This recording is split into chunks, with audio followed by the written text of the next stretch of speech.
Here is a cardboard of irregular shape. We will locate its center of gravity.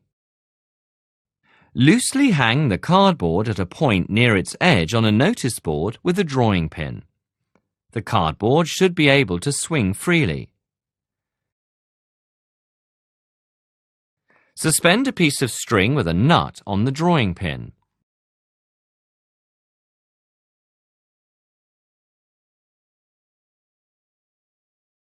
Mark the position of the string on the cardboard.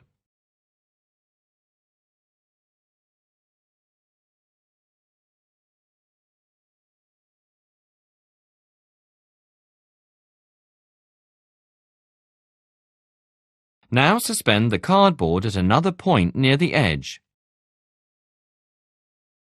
Then suspend the string too. Mark the position of the string on the cardboard.